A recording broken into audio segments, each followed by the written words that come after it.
À la maison. Bien, monsieur.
Oui, allô?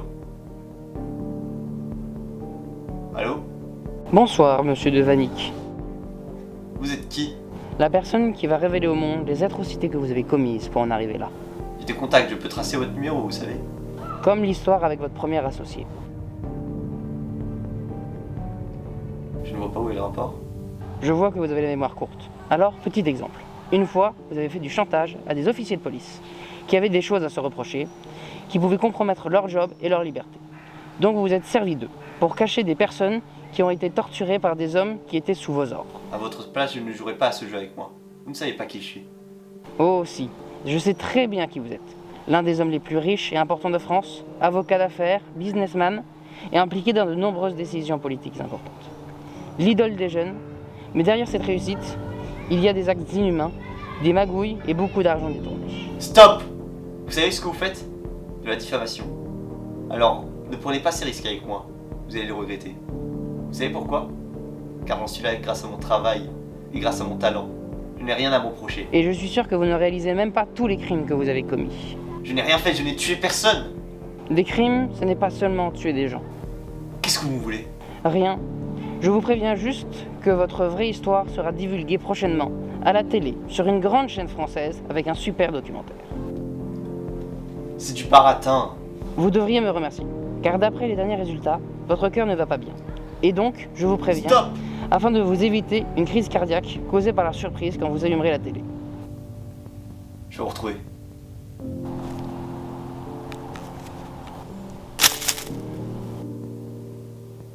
Allô? Allô? Connard.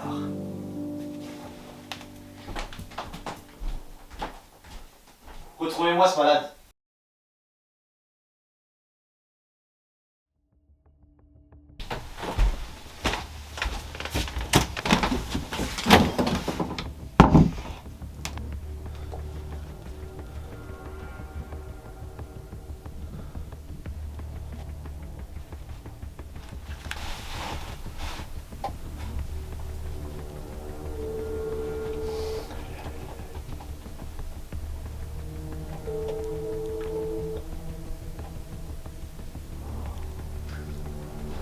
Il y a un documentaire qui sort ce soir, après le journal.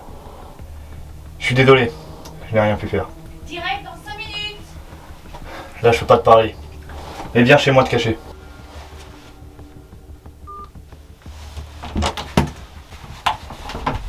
J'arrive.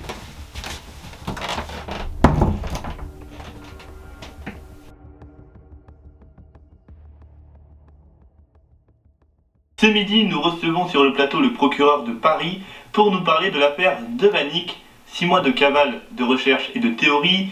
Qu'est-ce qui est vrai et faux et où en est concrètement la police? Bonjour monsieur le procureur. Bonjour à vous et merci de l'invitation. L'hypothèse de la mort circule de plus en plus. Est-elle réellement possible? C'est théoriquement possible. Son médecin nous a informé que M. Devanik avait des problèmes de cœur. Il lui avait d'ailleurs formellement interdit toute activité physique qui pouvait causer du stress pour protéger son cœur. Donc le documentaire aurait pu lui causer la mort due à l'accélération de son cœur causée par le stress de la vérité qui éclate? Je ne suis pas médecin, donc je ne peux rien vous affirmer, mais c'est une possibilité. En revanche, ce qui est sûr, c'est que ça ne l'a pas tué tout de suite, parce qu'on ne l'a pas retrouvé mort chez lui. Donc sûrement mort dehors dans la nature. Oui, ou vivant à l'autre bout du pays, voire du continent. Monsieur Devanik est un homme avec beaucoup de contacts, et maintenant qu'on connaît ses pratiques, il peut très bien menacer quelqu'un de très haut placé pour le protéger. Même vous? Monsieur Devanik connaissait les petits secrets d'énormément de monde, et il s'en servait à son avantage. Donc toutes les personnes avec qui il travaillait sont des suspects, et j'ai la chance de ne pas en faire partie. Pouvez-vous communiquer sur ce que la police met en place pour pouvoir le retrouver? Je comprends totalement que les citoyens attendent des réponses après 6 mois de recherche qui n'aboutissent à rien, mais malheureusement je ne peux rien vous dire, mis à part qu'on travaille avec la police étrangère. Qui peut aussi être corrompu par monsieur Devanik? Possible.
Monsieur le procureur. Bonjour monsieur Legrand, est-ce que je peux rentrer? J'ai quelques petites choses à vous dire, ça prendra pas beaucoup de temps.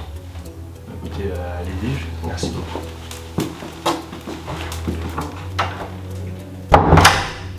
Vous sert quelque chose? Non merci, ça va aller, ça va pas prendre très longtemps, on peut s'asseoir? Ouais, allez-y, je vous en prie. Merci beaucoup.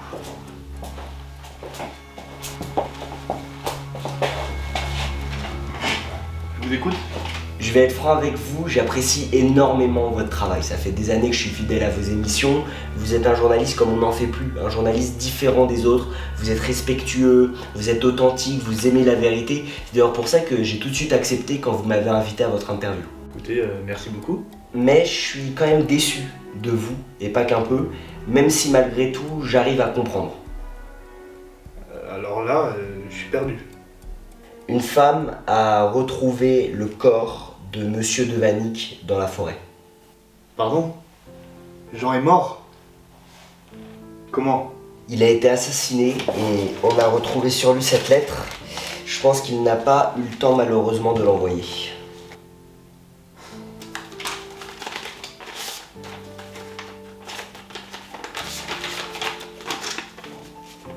Salut Daniel, mon ami, mon frère depuis l'enfance. Si tu reçois cette lettre, c'est que je suis mort et que mon corps a été retrouvé.